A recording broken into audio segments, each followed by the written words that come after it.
we're back. Trying a different setup because I wanted to see how close you can see what we're looking at here.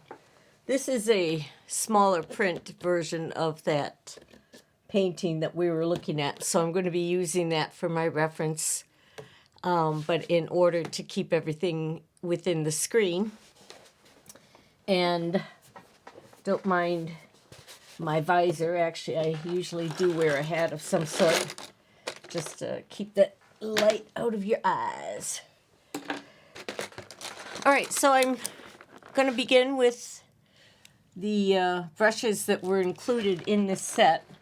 Also wanted to let you know, anytime I have a new project, for instance, this is watercolor brush. Here's the one project. I might be working in oil or pastel. They go into different trays. So these are those handy dandy when you're mass purchasing mass-produced chicken. I like to, we always recycle, but I like the pans for projects. If I'm sorting parts or something like that, they're just handy to have around, and they stack easy and hold tight. All right, I'm going to, at a later time, I'll go over these brushes a lot more here, but I'm going to show them to you this way. I'm going to just start, I use this flat again. The flat brush, it's straight edge, and it's very good for a lot of things. You can make your little building. You can... This is partially what I was talking about with practicing your calligraphy and working with your brushes, because I'm working with this little set that came, with this watercolor. I don't really know what you have, and you might not know what you have. So let's take a little bit of a time to review. This brush, it's called a flat.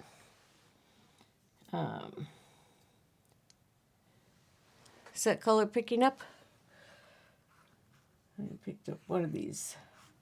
So now, if you ever took calligraphy or lettering, this would be, I believe it's a C nub.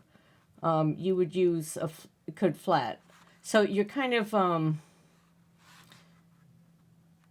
you could go to the Old English here. I should have made that a little bit straighter.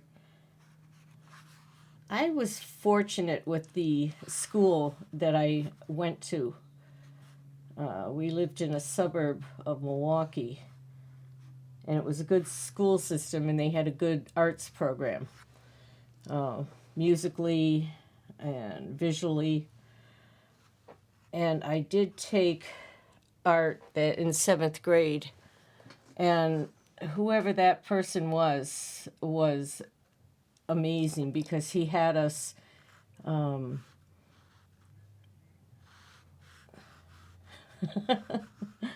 here, let's go. Somebody forgot the L to her flat there. So anyway, here I stopped my story in mid-stream.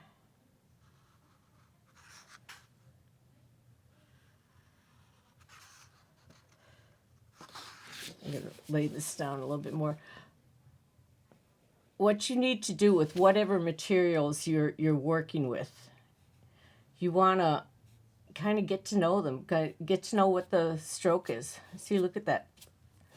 That's just, I'm flipping the brush. I want to see what can it do. Now, like I said, these are not, these are cheap brushes. So if you beat it up, it's really, it's not going to hurt you too much. And you will see that when I'm painting, because I'm showing you what works for me. I'm not saying this is the way you paint. You can see how I handle the materials and the brush, and possibly apply it to what you're working on. Excuse me. So for this flat brush, later on we'll like to come in here and we can bring in some of the trees. I'm going to add probably a little bit more color before my I'm dry here right now. So I was probably just going to start with the flat and just have a lot of that brushwork for now. The next largest brush in this set, I put a paper towel down just to helps to see it, and then also just to have a little, if the brush is wet when it's coming in here, it'll be absorbed. Also, when you have a new brush, excuse me, you'll find that sometimes the tip of it might be a little stiff, as if it were dipped in soap, because it possibly was dipped in soap, like.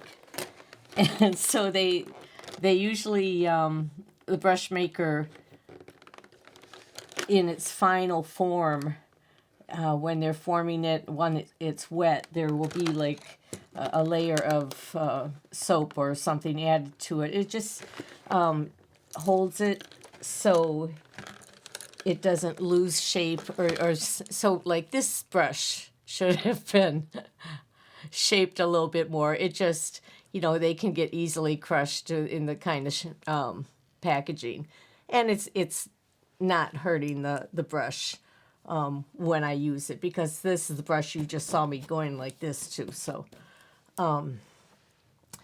but when you first get some of these brushes, you might find they feel stiff to you. Just take them and dip them in your water and rinse that sealer out. And even when you're washing your brushes at night, some people will leave a layer of, or a little bit of soap on their brush. I tend to rinse mine clean, and I just reshape them, and then I just lay them down on the paper towel. I tend to lay things down flat when they're drying. Some people do stand them up. Other people will have a system that hangs the brushes, and that's a great way, because I just lay them flat because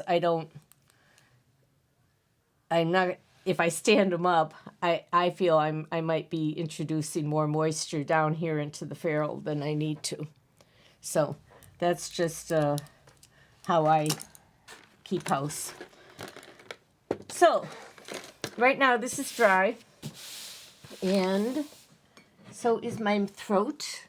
I'm going to come back in here with a little bit more, or a lot more color and things. Maybe I should take that down. It's just kind of creating a shadow. This is just one of those small little portfolio boxes, or whatever they call them. A table easel. So this one has little drawers to the side. A little handy dandy thing. This is one of my little angel taps you'll hear me talk about. I was going to past a yard sale right at the very end, and you know how usually that's when they're like, we're just taking it to the curb or taking it to Savers and it's done. So I come flying in there, and this was one of the first things I spotted, and my jaw dropped. I was like, oh my gosh. I couldn't believe somebody hadn't grabbed it. And actually, when I went to pay my $2 for it, or whatever it was, another person was, I didn't see that. And so it's a handy little thing. It's, I usually have a few projects going at a time. But for you at home, if you're looking for something compact, it might be a nice option. It does have drawers on either side that you can put things into. That gets so back to the painting. Okay, like I said, I'm still going to be building up my leaves and my foliage. I'm coming from the light and I'm going to the dark. I am probably going to be laying in a few of my deeper tones eventually, but right now I want to build up these all the leaves in the sky and into a little bit brighter. It's too faint right now. So I do have the waters and the bucket with the brushes down here off to the side. If you're wondering where that stuff is coming from, I'm gonna give these guys a little bit of moisture. Now for your purposes and my purposes, like I said, I like to know what's in my kitchen here, because these pots, when you look at that color, for instance, compared to that, they look different when they're taken out of the pan.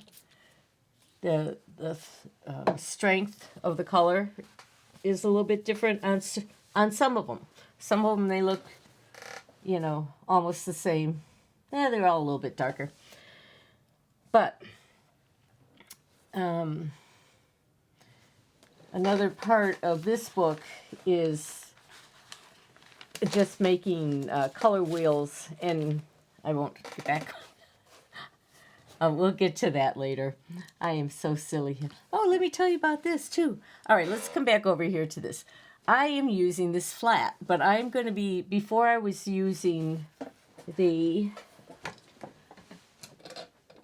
one of the fan brushes. So I'm going to show you a little bit about the difference, because you don't necessarily have to run out and get a little brush like this. And also, we're going to work in some areas a little bit drier than others, just so you can see what that difference is. I'm just rinsing my brush, and let's see. I'm going to mist up here real lightly. Now, if you remember when we first started the paper and we were wetting it, then I was taking a brush and I was schmoozing that water all over and kind of smoothing it out. I'm not necessarily going to do that every time. I let it just naturally drip. If the drips bother you, or if you see too much, go ahead and see how it works. Are you moving too much paint if you're moving that? And maybe that's something you want to do, because a lot of times deeper into a painting, I'm using a lot of the paint that's already there, or I'm pulling it back off too. So, all right. I am going to get some of this little green. Now you guys can see the little pots, yeah? Okay. Because, like I said, it's kind of an art. You have to just keep rolling your brush a little bit there to get things to read. Now, do you see how sharp those lines are? Over here, it's not as wet as if I come in over here.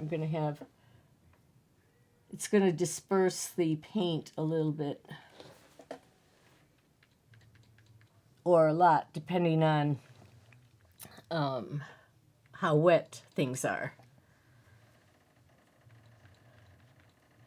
So this is just one method of using watercolor. It's a very loose interpretation. We're just going to go in for random, just kind of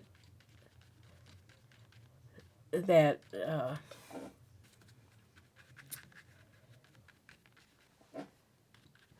Sorry. Going for more the feel of the place. More, we're not trying to say, oh, this is, that path over on this lake and this trail, and I remember that tree. No, you don't. This is just a cool place to go for a walk with your eyes. And then you're going to have it in your home. And you're going to make it like that. All right, so you've seen me playing with the fan brush a lot.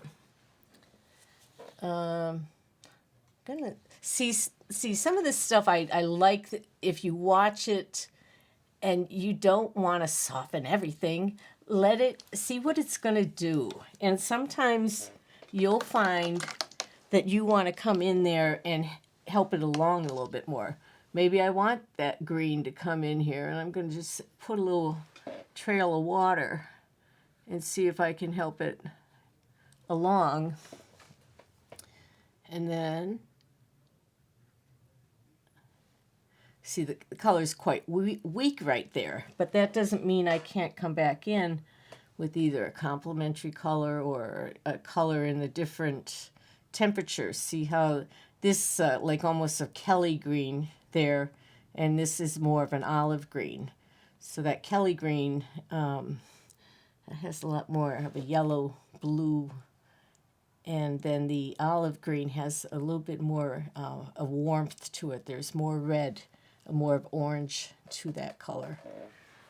All right, so, and then there are things that you could do that, because this is our background still. And I'm going to come in with this brush and we'll put a little bit of that foliage over on this side. Okay, so I'm just going to play, I'm using kind of the side of the brush, if you look. And this is why I'm encouraging you to just get your brushes out. You don't have to try painting anything. That's why something like this is kind of fun to try working with your brushes and your brush calligraphy, because I'm doodling. I'm kind of like,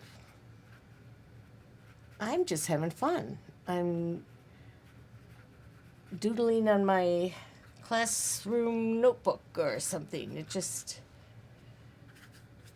you keep adding colors and see where it goes. Now, some people are a little disappointed that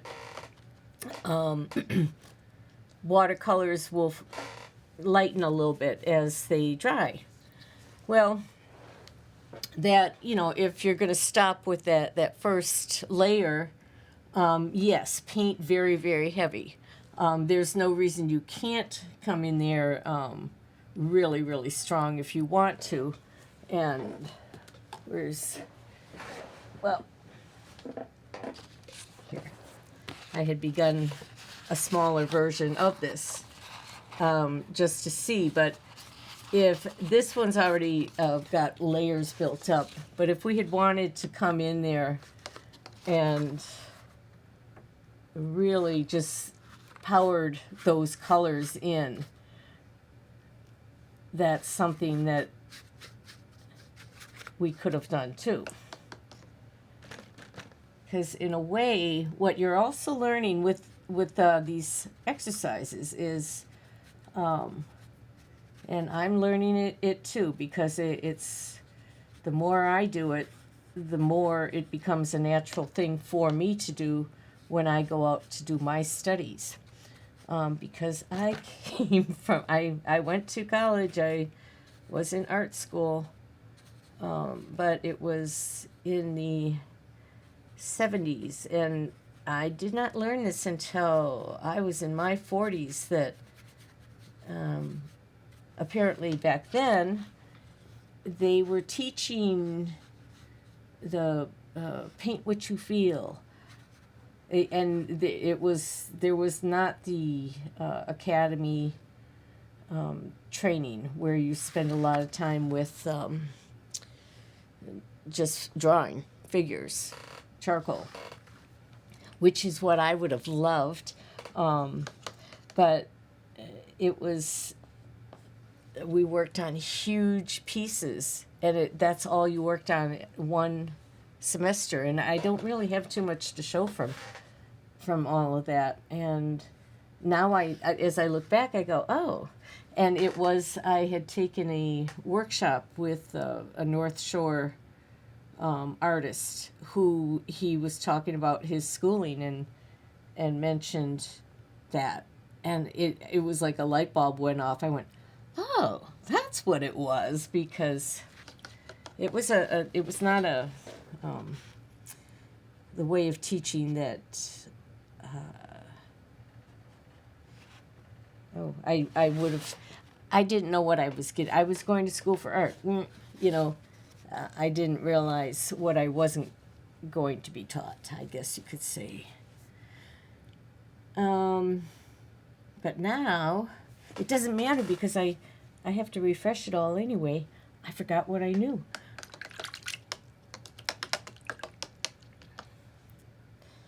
All right, I'm going to come in here with a little bit more sky. And where is my spritz bottle?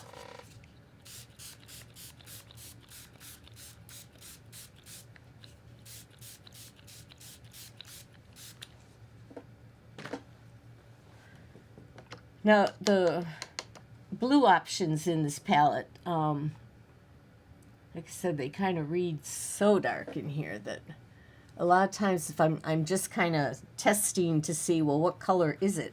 I will start out over here on the edges, and this is what I was saying is I'll come down and, just so, because you're going to have a matte usually right on that edge. Some painters will tape off the edges of whatever their paper is so they have this nice clean half-inch. I'm trying to get myself into that as a everyday habit. My habit is, if I see it, I paint to it, right? So I need to put those boundaries. But I just hand cut my mats and customize them that way. See, now this brush is, I'm just having fun with kind of playing with the calligraphy. Another thing I like to watch is, I don't know how that you can see it that well, but sometimes when you lay one color over the other, and it'll just do cool things. Sometimes they sit right next to each other, and sometimes they just have such a nice balance. I'm just seeing such cool little things. That's what I love about, or one of the things I love about watercolors, that it's unpredictable. It's predictable, unpredictable. But you know what I mean.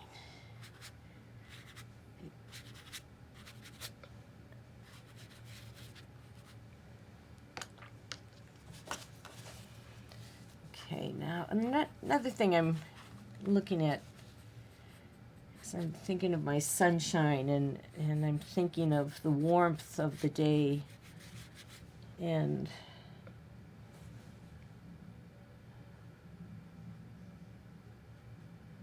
I always love the way it looks in the you get that sun just blasting through the leaves, and the way it can just change the colors. It's very cool. Yeah. Nothing like a good walk out in the woods. See, now, if you're trying to, I hope did I just bump you? Sorry. I'm on a rolling chair. I'll try to pull it up there. My paper, I feel it with the back of my hand. Up here I can see drips, but down here I can sense how wet or how dry it is. Okay, because you can feel the cool when it's wet. But down here, it's not particularly wet, but I'm getting just a few little spots where, I've got a really, really sharp edge, and then it breaks up nicely here. And then, see, because don't forget, I'm still kind of off far, far, far away. So while I can, as you see, I'm not like panicking and going, oh my gosh, I have to get that water on there. I am kind of letting it set up a little bit. And now I dipped my brush into the water, and I just tapped it on the side you heard. And so this brush has got a lot of water in it right now. A lot of times, depending on what I'm doing with the thing, I'll hold and I check the cleanliness also of the brush, but a lot of times I would dry that brush pretty much before I go into the next color, because I want to know what the consistency of the paint is that I'm putting on there. But sometimes I'm just putting my brush into the clear water and adding it to the paper, and I'm going to make some of that little watercolor magic happen there. See now. Like I said, I kind of like drips. Now I can take this and start to play with it this way too. So I'm just going to lay a little bit more water.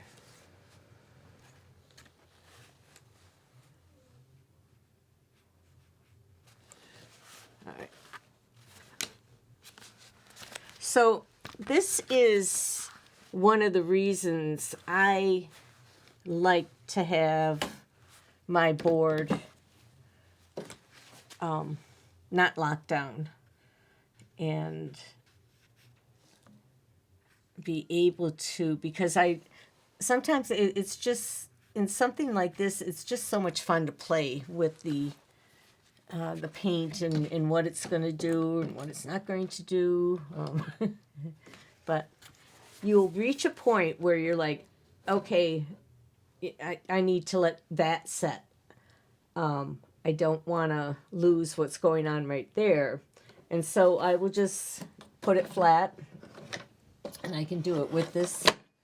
I can just lay it flat, and I can come back to it in a few minutes after it's set up a little bit more.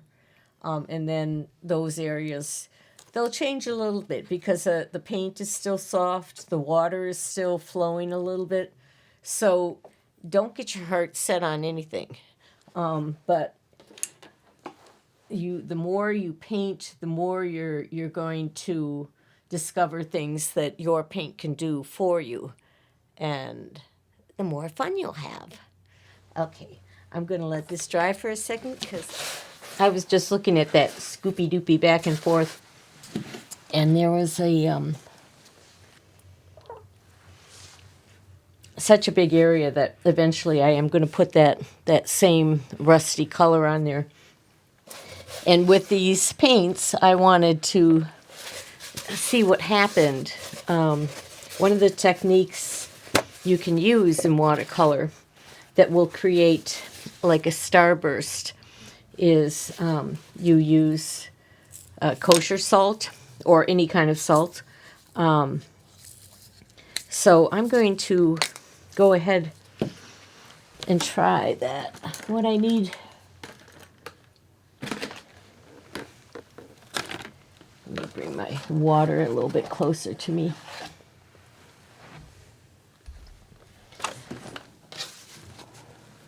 Because I'm not sure how this level of quality paint, will it react or what. So actually I'm going to take that fan brush and just put a little bit of water down in that area. Actually, I put a lot of water. That's quite a nice puddle. So, let's see.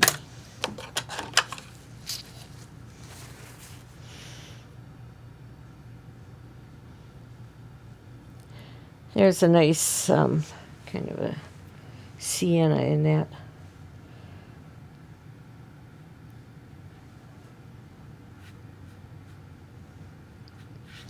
So if you look at the way I'm using my brush, I'm on the side. This is actually called a filbert. It's the next biggest brush in this thing. And there again, I can play with how I'm laying this down, even just as to a pattern. You can create a little bit more of a, it might keep spreading as long as it's got that moisture to it. So I want to make sure it keeps a connection, because you didn't, don't want to like have this not appear to be a little bit of a wall there. I'm going to come up here. Just going to see. All right, the way I'm using that brush now, I'm actually kind of on this side. I'm laying the brush down. This is considered dry brushing. So, and what it will remind you of is, it's like if you were to take your brush and you were trying to, just dry it. Sometimes, and especially I think with these paints, I find a little bit of residue hangs up in those fibers. So another good reason to pull your brush back out, kind of blot it. And that's where I was saying I try to keep that paint from coming up too close to the ferrule, because it will get caught up there. And if I keep that sienna here and all of a sudden I'm in the yellow, then I've contaminated that picture, or that particular color. But then I just deal with it. It's not a big deal. It's just something that to be aware of, I guess you could say. All right. Yeah. Let's just go with that. Just because I'm kind of playing with color, I just want to see what some of these will do. So the next color I picked is kind of this magenta. I just wanted to see what it did next to the sienna, and what would I do with it. Do I need it back here where my woods is disappearing?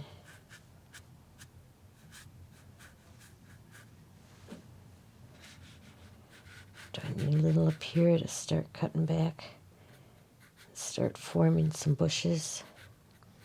This is kind of I guess some people refer to it as a negative painting. I'm working on a very dry surface right now, so I have a very hard edge going on here. You'll hear some people go, no hard edges. If your painting has hard edges and you like them, that's fine. It's your painting. But if you want to keep those edges from getting hard or being hard, just get out your little spritzer bottle. Sometimes, like up here, I have, that's dried enough. Assuming this paint is going to react like my normal paints, which are usually, or the majority, Winsor Newton, Holbein.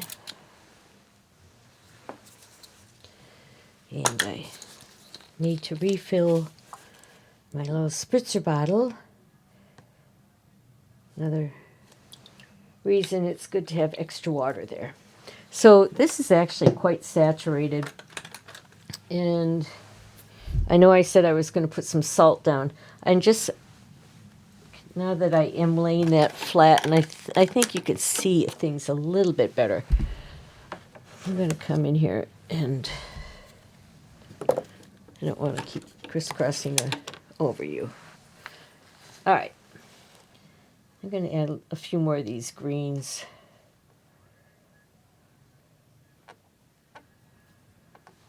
And I guess some sky. There again, just doodling is what I'm doodling. and what you can doodle too.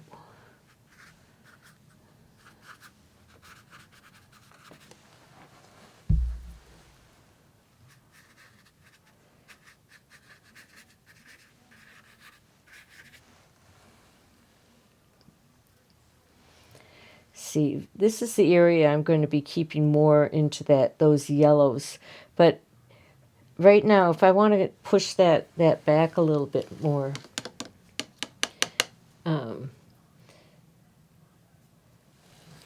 and we'll get into that a little bit more with the complements and color wheels. You see me laying down a red right now, and you're probably going like, what the heck? I'm just pretending I know what I'm doing, but I really don't. And that's the fun of this. So, there is no right and wrong. Just don't eat the paint. And be kind to everybody, including yourself. See, I can say those things because I'm old. I'm on Medicare. All right, I'm just filling in the bottom because that's me. There was a purple here. Oh yeah, down here they have a little bit of a purple. I'm gonna just kind of brush some of that in there. And I'm not gonna worry about that clamp.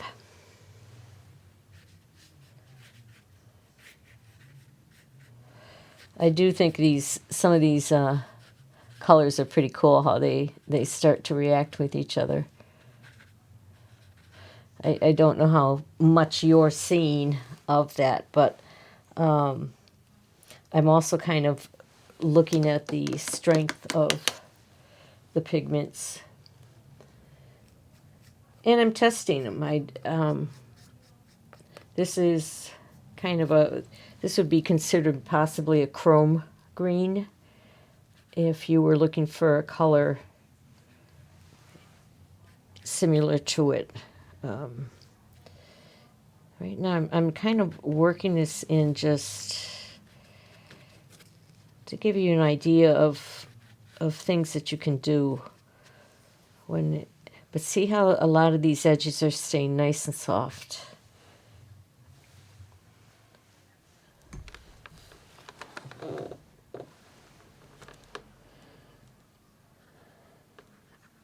Okay.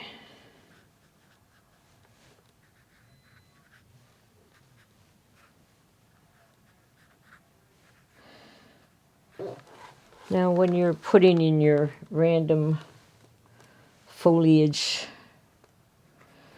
just keep your eyes squinted, and I'm just kind of adding color in the different shapes. I squint and I see, you'll see a triangle, you'll see a square, you'll see an arrow, or whatever. So then that's what you want to kind of pop that color down as.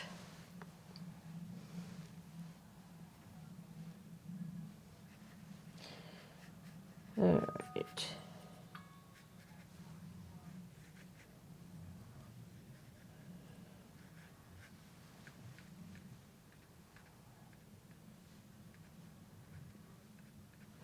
Now, as I'm putting that green on top of the red, as you know, that is the complement, and we're going to see how that takes my pathway down a little bit for us.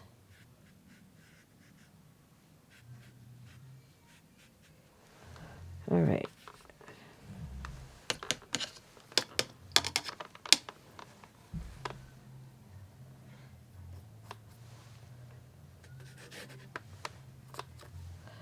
I'm taking that hot color there again.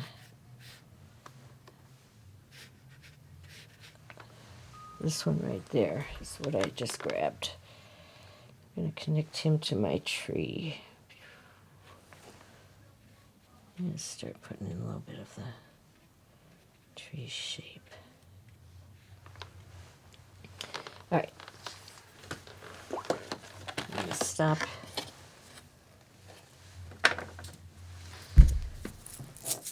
So this kosher salt has a nice big grain to it, as you know.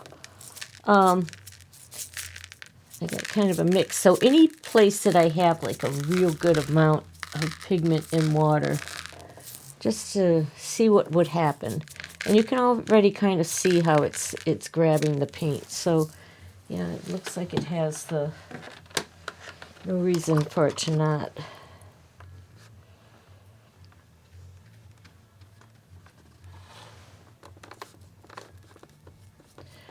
I'm just grabbing some purple.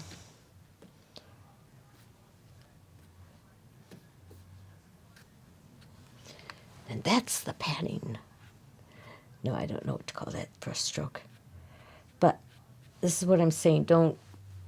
You're not painting a wall, so you can dance with your brush.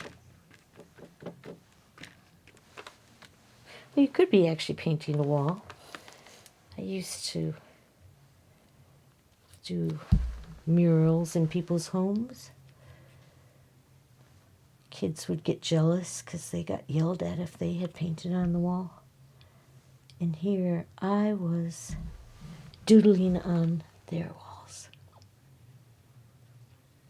It's a lovely time. Okay. I guess I was going to throw a little bit more salt down before we... Now, once you have put that salt on there, you have to just leave everything and wait. Now it's going to be at least an hour or so, because you need everything to dry. As you can see, what's happening is that the pigment is kind of like pulling around to the crystals. And you can experiment with different types of salt. You can try different things. You can use corn meal and things too. So these are just little ideas of things to throw at your painting. All right, let's take a break here. All right. Our painting is dry. The salt, I wanted to see what kind of reaction I might get with putting the kosher salt on to the surface of the wet paint. I wanted to see what kind of spattering we may or may not get. Now, first thing I do, after this is totally dry, I'm going to bring up a garbage can. Oop, and I just took you out of the picture. Bring it over here. So, whoop! And then you spread salt everywhere. All right, so anyway, put yourself into a garbage can. And sorry about this shot. I am just taking my hand. Actually, I'll just do it right here on this board. I don't know why well, if you are at home, I'm just showing you how you can do things without messing up your house. I usually will go over to the trash can, and I'm just lightly rubbing. And I wanna, sometimes I do use my nail. I just kind of like will flick at it to see how much will come off. I wanna get the salt off, but I actually don't want to really reactivate it. It probably will be later on, but because if you look at that closely, you can kind of see a sparkle. Oops, here I'm not even looking at where the camera shot is. And I have something floating around up here giving me a shadow. All right. So I keep reminding myself a lot of this is just going to be testing. So I guess actually that kind of shows better if I do keep it at a little bit of an angle there. So we'll just keep it locked up there. All right, now what I did see is there is a little bit of texture and pattern created there.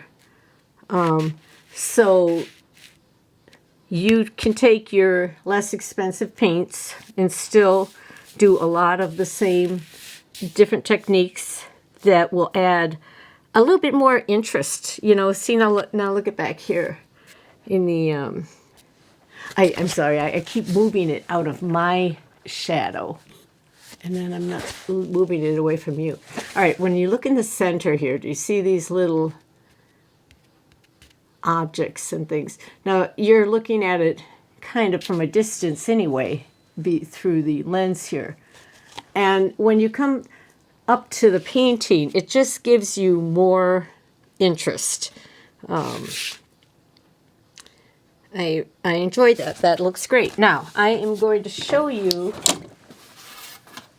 some old test strips that I have done over a long time ago. So now I am using the Winsor Newton. This would have been Winsor Newton Indigo. This is Winsor Newton Sepia. I'm a big Andrew Wyeth fan, and when I first, as a kid, would read, he worked with a very limited palette, and I was very attracted to that. And it's also a less expensive way to get started. You don't have to buy as many pigments. And you can go really low with the amount of colors. It's up to you. It's up to your personality. Some people enjoy learning how to mix colors. Other people just want to be able to grab a color and go and use it straight from the tube. See, I'm realizing that some of those lessons I had back in 7th grade and things, where our instructor taught us to never use the paint straight from the tube, and he had us painting, I believe, with oils. And I think we were using probably a limited palette, and he taught us to paint that way. So, you know, there again, you know, we really need to look into what we're doing with these school systems, because you know, the arts is a great motivator to a lot of everybody. I mean, how do you think these scientists even imagine things? They're creative. Anyway, let's get her off of her little soapbox and come on back down to our painting. All right, so everything else here is dried again. I'm going to take my little spritzer bottle. And as I said, we can use all different kinds. I'm walking around the camera. You can't see me. But if all you can find is your big spritz bottle from some cleaner, you know, there's no reason I can still go pan to pan. And I just do it very gently. I am not forcing, because you don't want to add so much of a force that you're kicking the color up, that it's going to deposit itself into the next pan. And even if it does, it's no biggie. You just deal with it. But you're going to hear me repeating myself saying I think one of the most important things is to get to know your materials and get to know your brushes, and don't be afraid to play, because now I am using, okay, this is the Filbert that came in that kit. I'm going to pull that fan brush out. That was an add-on brush that I was using earlier. But if we come back down to this set that comes with the paint kit, I was playing around with a smaller sample, and I just had a little board here. Sorry, let me scoot in. All right. So this is using, I I don't know, I might be near the end. I might bring a little bit more darkness to the trees. Now, one thing that I can see is I'm looking into the camera and I'm squinting and I see kind of this heavy diagonal this way. So I might want to, pull that back up this way, get a little bit more dark here. So otherwise I'm kind of directing my eye. Zip, I'm going right off my paper. So these are the kinds of things that as you become more familiar with what you're doing and what you're working on and how you're creating your masterpiece, you're going to be looking for those kind of values, to see what is. There we go. I'm sorry, I have a little shadow here that I need to pay attention to. All right, so this is where I was using this paint set. Now, as I told you, this is very inexpensive. Less expensive paints are going to have a lot more fillers. So that's why actually it's not a bad thing. It's just the characteristic of these materials. There's a little bit more of a chalkiness. I would actually equate this, or if you were saying, would you call this a true watercolor, I would actually push it closer to a gouache, because gouaches are an opaque version of a watercolor. And gouache was used a lot in the illustration industry, and I will bring down a few of my dad's sets that he had worked with, and then as when he passed on, I got a box and a lot of things that I wasn't aware he had came to me, and I'm still making discoveries of, oh, look at this cute little item and little tool. But he had one set of watercolors that was transparent and another that was more opaque, and those are more, if you're familiar with painting with acrylic ink, or not inks, but acrylic paints, those are opaque. So then I can overlay, and if I think, oh, I don't even like that area, I can come over it with a totally different color. And if I need to go lighter, I can go lighter. If I need to go darker, I can. On watercolor, you have to use the white of your paper. Well, if you're painting transparently. Now this set even has a little bit of white in it. And so I was playing with that. Whoops, there goes a brush. I'm going to re-wet my brush over here. And also another thing I do, I don't just go directly from the water into the paint. I usually will dab onto my paper towel, because I don't want, in this instance, I'm not going to want to carry a lot of water. At times, I do like to carry a lot of water, and you'll see that as I paint more. But I did see that in this white, now it's quite dry now. Whoop, let me try to get a little bit more. When I'm grabbing that, I know it's going to be somewhat transparent because it's a less expensive paint. But that doesn't mean you can't put it on a little bit thicker. We're just playing. We're not painting for the Louvre yet. You can work up to that. So, as you can see, I can, with these paints, I can kind of come back in and open up some areas with this white. Now, after I let that dry, I could try putting another color on top of that.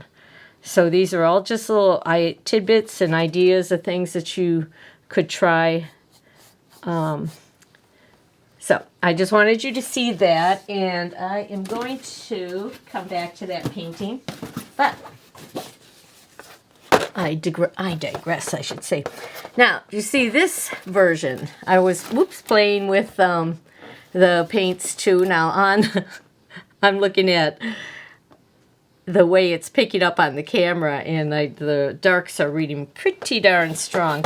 I had just done that this morning, and I haven't really taken a look at it yet.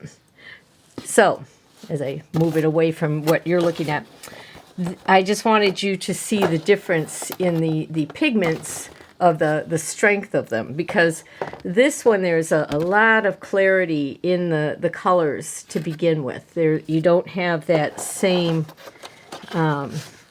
chalkiness. But one is more of a pastel version, and one is a just a stronger version. See if I trim that off a little bit right there. Let's see what we do. Anyway, all good things to consider or babble about to confuse you and make you go, what was she talking about? See, I can go, I'm an artist when people say, you lost me. Yeah, I lose myself all the time too. Okay, I'm going to paint over here from the side because I wanted to see what else can we do with this, or what would I do. So I'm going to kind of, I'll move around this way a little bit, but it looks like I should be able to kind of see.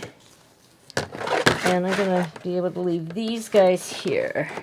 Let's shove you over a little.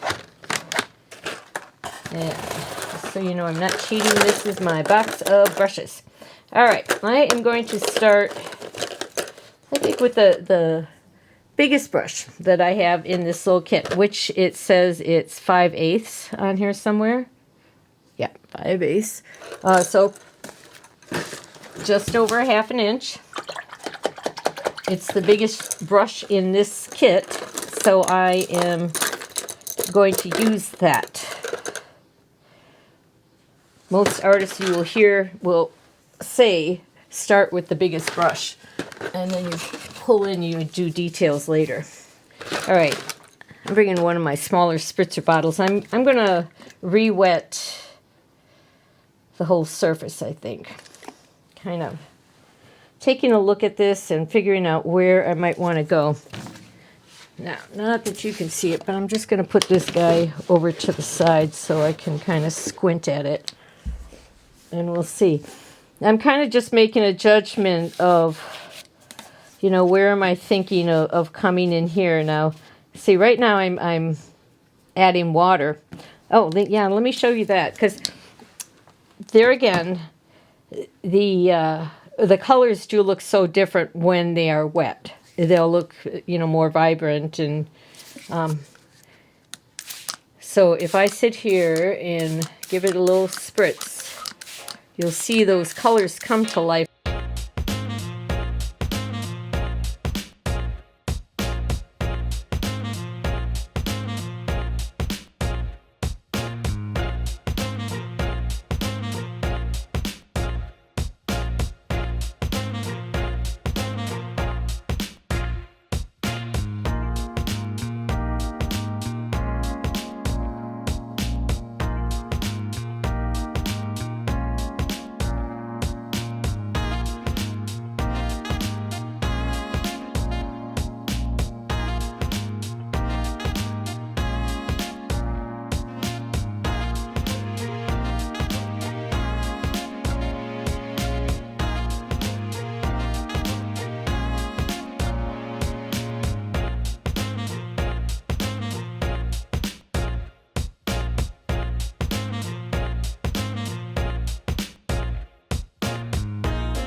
Okay, we're going to come back to this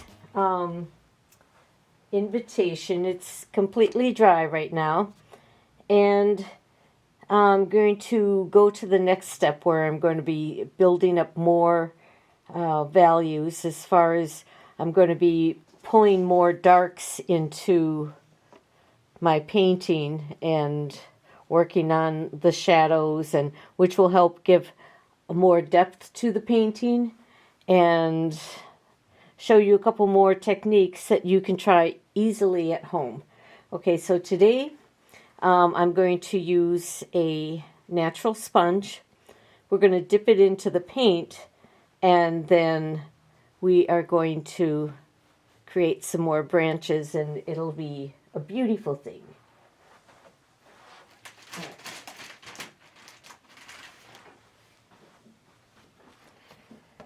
So I'll put this to the side. I just want to show you real quickly how to go ahead and use your natural sponge. Now, when I've bought these in the past, I do have a large bag of a variety of them. I use them with watercolor. I've used them with acrylic.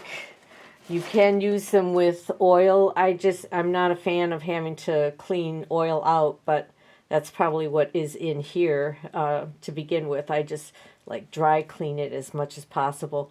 I play with solvents as little as possible. So, anyway, I have picked out this particular sponge because it does have a lot of these very tiny little fingers and things, and when you pick up whichever piece out of your little bag, and you can also just break them down even further if you want a smaller piece or just a different shape, because you never know what it might create. And you can use them as long as you keep them clean. So the first thing that I do when I do use them, I'll stick with this for, well, we can use either of them. You just put it into your clean water, get it nice and wet, and then wring out as much of the moisture as you can. I'll just get both of them wet. So now I'm going to just take more of that texture here. I'm going to kind of just dip into the greens as best I can, but I'm not that concerned at this point with which color I'm picking up.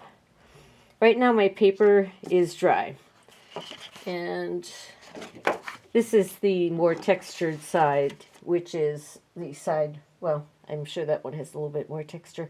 Okay, I have wet paint on my sponge, and I'm going to start tapping it into whatever patterns, and this is a great way to make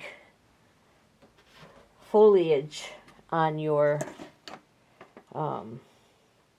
painting. See, you can just keep building up those trees and make things a little bit more interesting, and you can start creating more of a definition as you play with the values, and you pull and push these shapes back and forth. Okay, now also when you are tapping the water onto your paper or the paint onto your paper with the sponge, you're also increasing you are adding moisture to those areas. So this is going to give you just those other areas will have the watercolor available, and you can always drop a little pigment into there. Okay, just kind of while that area is wet, and just see what it kind of can play around.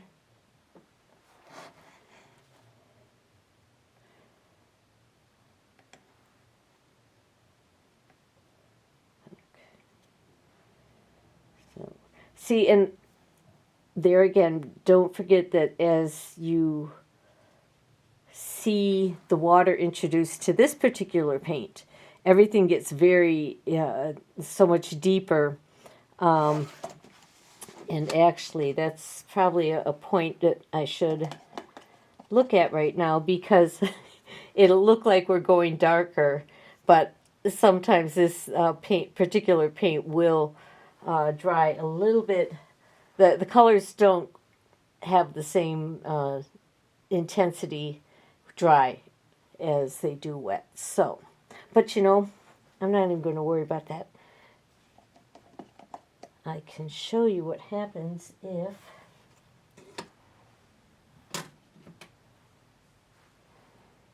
I just had that little spritzer bottle. There it is. Put it on that side.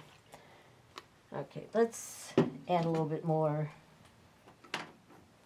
time just to bopping around with our practicing our. So now I've let it get a little bit too dry there. Okay. Now if you take your clean water and wet your paper, like we were doing before with the bleeds, now what you're doing is you're introducing, it's like, now it's a slick surface. Before it was just absorbent like a sponge. But now you've added a layer of water, so now they're kind of going to be sliding on the water.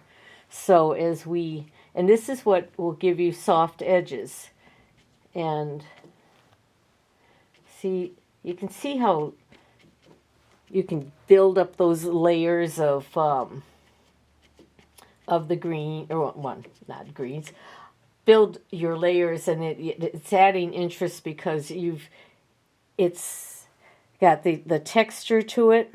So if you're trying to create some kind of texture in something, you might want to go ahead and try a little bit of a natural sponge, or just any kind of sponge, because if it has a whole pattern or something that is interesting, or that's why it's play. And then you can let things dry, or you can put them, spritz them more with the bottle. I'm just laughing at myself because I keep switching what side I put something back at, and I'm very mean to myself apparently. So, all right, you get the idea how you can build this up, but like you picture that as your little, off in the distance, you're up in New Hampshire and you want to kind of indicate the faraway tree line. You might want to start with something like that, let it dry a little bit more, and come back with another layer and bring yourself another layer closer in the next mountain, and fa la la la la. There you go. All right, so after you're done with your sponge, just take it and take your dirty water and rinse it back out into that. That's pretty much all I do while I'm working.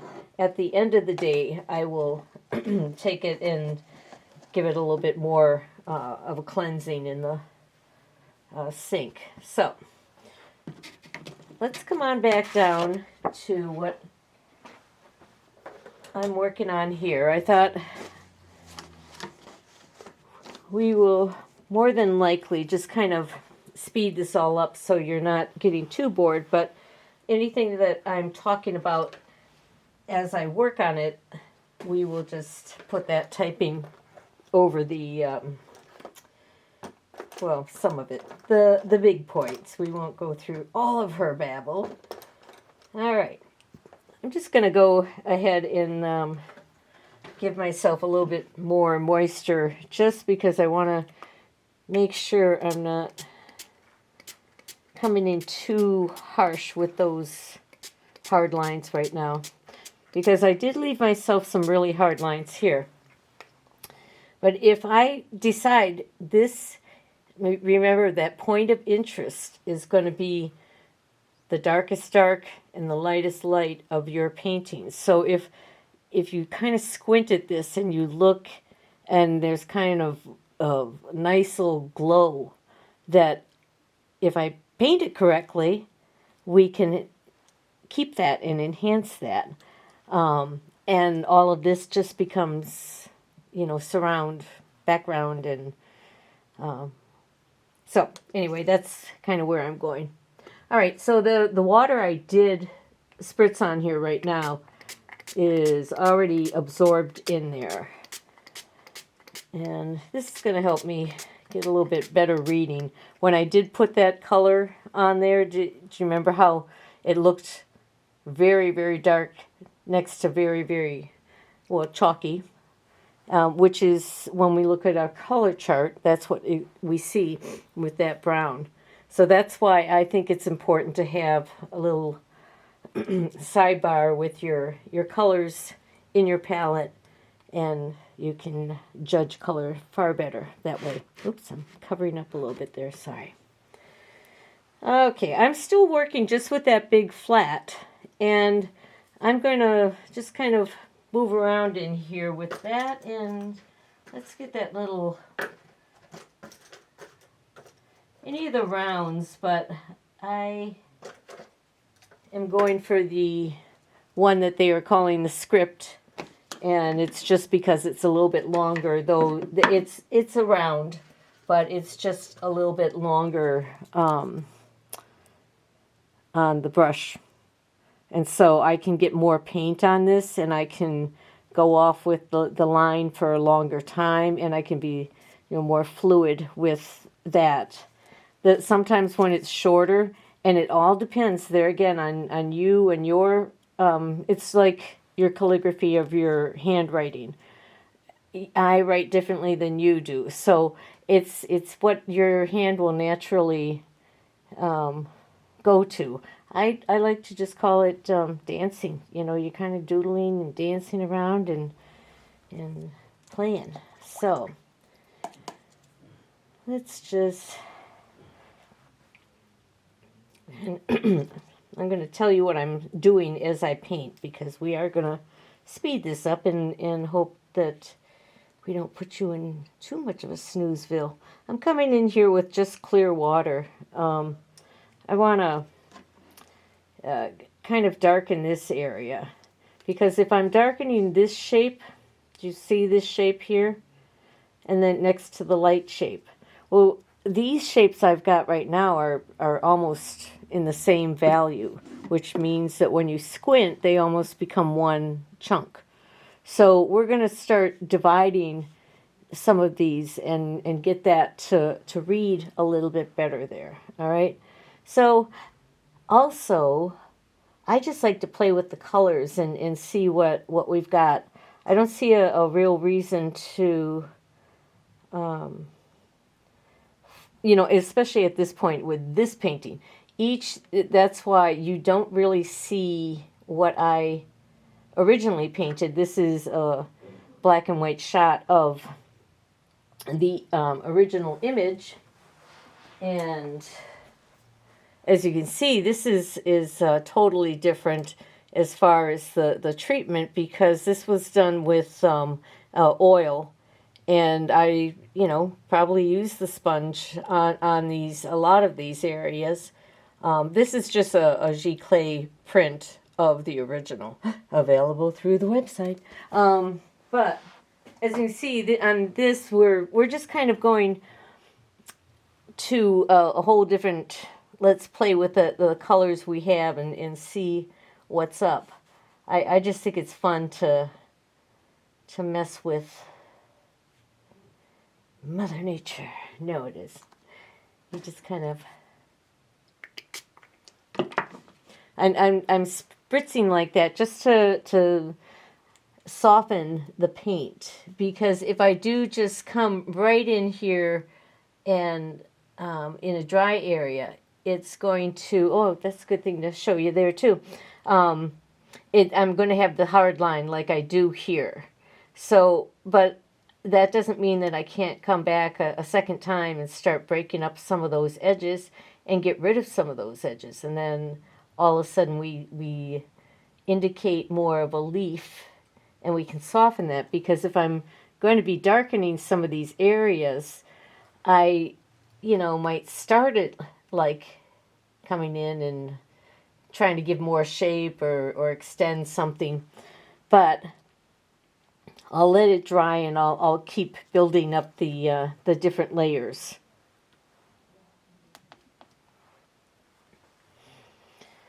Okay, I'm just coming in with this. Actually, I'm pulling from this pot, the hot pink.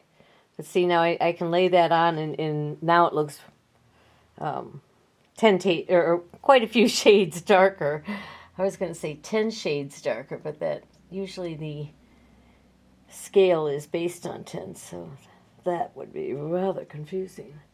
All right.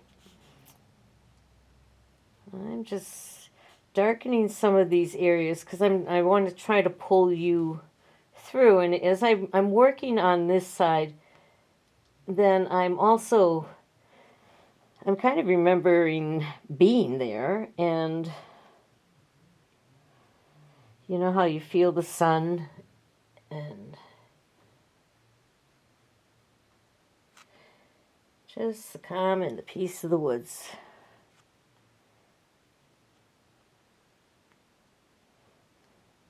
I'm one of those people that you take her walking, and sometimes if she's looking upward too much, no, I do not run into trees. I'm lying about that. I don't do that. All right, see, now this is this is the round. Let's get a little bit longer. We'll play with the branches a little bit. Well, I know that guy's a little chalky. I'm going to come in and we'll just go for your typical brown branch right now. Sometimes I like to kind of test what I'm working with in a different area that I know I'll probably need that. See how I'm not like going, here's my tree. I'm trying to bounce the brush around, and that is just like part of one of my styles, I guess you could say.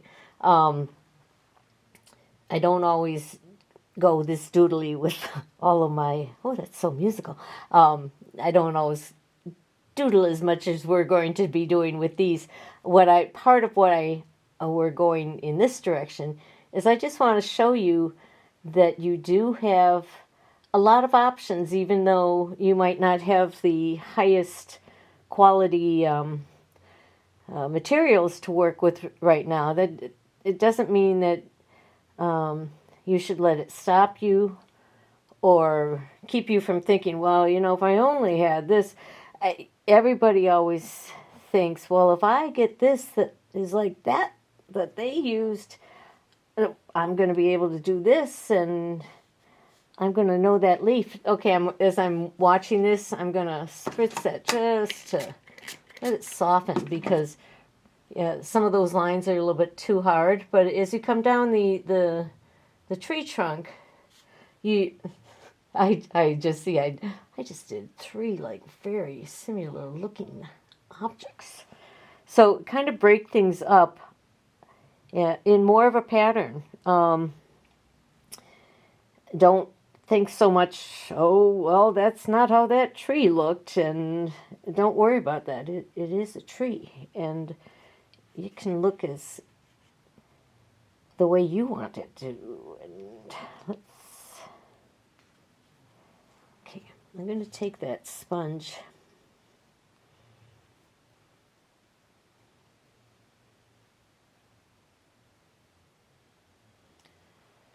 and where am I coming in? I'm going to come into a few of these shadow areas. I've got another water set up on this side.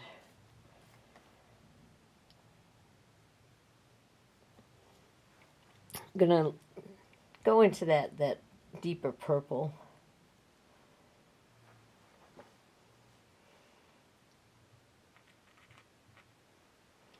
So right now I'm just kind of indicating that the underbrush there. So I don't want to cover up all of these areas. But there again, by using that sponge, you can kind of create some of those ragged edges and the little spots that, the dirt, the rocks. Let's see, I went a little crazy there and started to put a little bit of a darker color in some of the areas I do want to save. So it doesn't matter. I'm not going to worry about it because it adds to the texture. But this is why you kind of be conscious of where your sponge, which edge you're using. But keep turning things, and you can do the same thing like with your brushes, because when you add texture and you indicate that there's a tree there, and